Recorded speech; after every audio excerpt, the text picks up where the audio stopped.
I'd had a second abiding interest. It was that I had put aside when I was doing all this group therapy work, but I've been very interested in an existential approach to therapy. And after I finished my group therapy textbook, I decided I'll go ahead and see if I can really do some work on that. So I started to do several years of reading and studying on existential issues. And of course, one of the major existential factors that we have to face is the idea of death and how we're going to respond to the idea that we're all mortal and have to perish. So I couldn't get patients who could really tell me much about that. I didn't know how to ask the questions, really, for them to talk about that. So I started working with patients who were dying, patients who had metastatic cancer. And I started a group of mixed patients who had mixed diseases, some of cancer of the brain. And then I felt it might be better to do a bit more homogeneous group, where people felt they had more in common. So then I started working with breast cancer patients. And I came to Stanford in 1975, and actually Irv recruited me to Stanford. He heard me at a meeting of the American Psychiatric Association talking about dialectical affirmation therapy. I was interested in philosophy and Kierkegaard and Hegel, and he was too. And he was surprised to see a young psychiatrist with interest in existential philosophy. And my undergraduate major at Yale was existential philosophy, so I read Kierkegaard and Sartre and Heidegger, and we were both very interested in the idea that you don't really live authentically until you face the contingency of non-being. And so he recruited me here, and he was starting to write his textbook, Existential Psychotherapy. And so he called me up one day. It was the first couple months I was here, and he said, "David, I'm planning to run this group of women who are dying of breast cancer. Would you like to co-lead it with me?" And you know, when the world's leading authority on group therapy asks a young psychiatrist if he wants to co-lead a group, you know, you think for a second and a half and you say yes, of course. So I joined this group with him, and I found it fascinating. Among other things that happened in that group was that I learned a lot about facing death and how you could face death and what that meant to you. You know, well, I've always felt that our field really started not with Freud or Jung or any of the 19th century therapists, but started a very long time ago. People have been asking questions about how to live and how do we deal with our fears ever since the beginning of written history.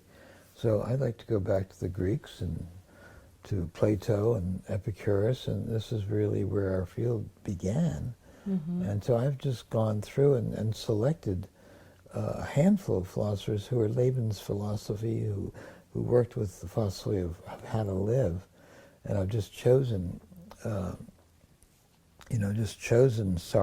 not Sartre, but Nietzsche and Schopenhauer and Epicurus.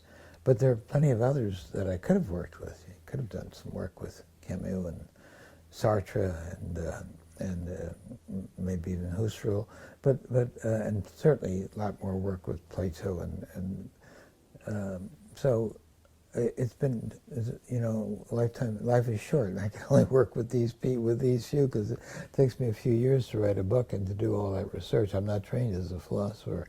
So I'm really self-taught in that way. I did write a big book called Existential Psychotherapy, and I've written a lot about that, but I've never ever felt that there's such a thing as existential psychotherapy, you know, and I always wrote that book with the idea that everybody who does therapy should be aware, have a sensibility to these existential issues, because I think they're important for everyone.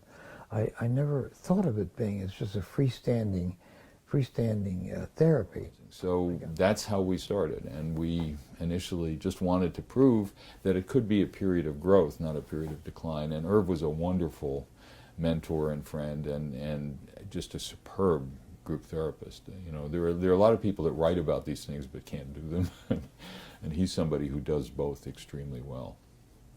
Who came up with the name I asked this question Irv Yeah. this morning, and he said, no, it wasn't me.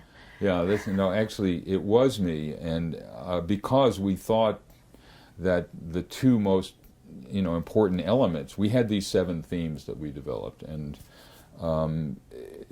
as a kind of semi-structured group psychotherapy, and it included, building bonds and expressing emotion, and those were the first 2, support and expression of emotion.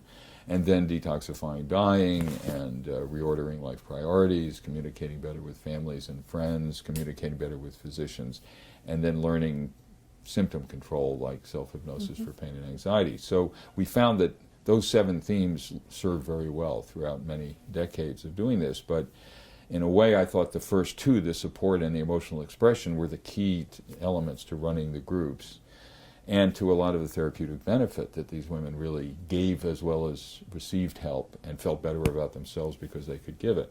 Now, there was one other supportive, I found out later, there was another supportive expressive group therapy that Lester Laborsky was championing, and he was came from a more psychoanalytic orientation, but felt that the mutative moments in therapy involved emotional expression and strengthening relationships, which I agreed with. And I remember meeting with Lester at a meeting and saying, look, we've developed this treatment. We really think this term applies well. Would you mind if we use the same name that you've used? And he said, I would be honored, by all means, go ahead. So that's how it happened. I didn't hear about it first. I thought up the name, and then I discovered, I was a little upset when I discovered that he had the same name, but he was very gracious about it, and he said, go ahead and use it. I started doing patient groups back in the 70s. I was one of the first social workers in the country, actually, to do group therapy or group support. And when I came to Stanford in 1980, I brought the ideas to develop several groups. And I had one for breast cancer, one for Hodgkin's patients, and occasionally there was a 3rd group. So every week I would be doing the groups. And of course, my way of facilitating was perhaps more standard of older form of group therapy than supportive expressive. So when I began to learn, work with David in 1980 and 1990, doing the supportive expressive groups, I had a great breakthrough with, in terms of paying attention to the feelings and asking people to go into their feelings and to say more about some subject. So it gave me permission to do things as they came up in a kind of stylized way. And it took the group to greater depths. And it was, which you can see if you watch the videos of the groups that David has, you can see that. Well, I think SET offers so much to patients, and David's work really describes that very well. That for one thing, the patients with cancer are so isolated, and that was an outstanding feature of cancer patients. When I first started the field, they're very great isolation.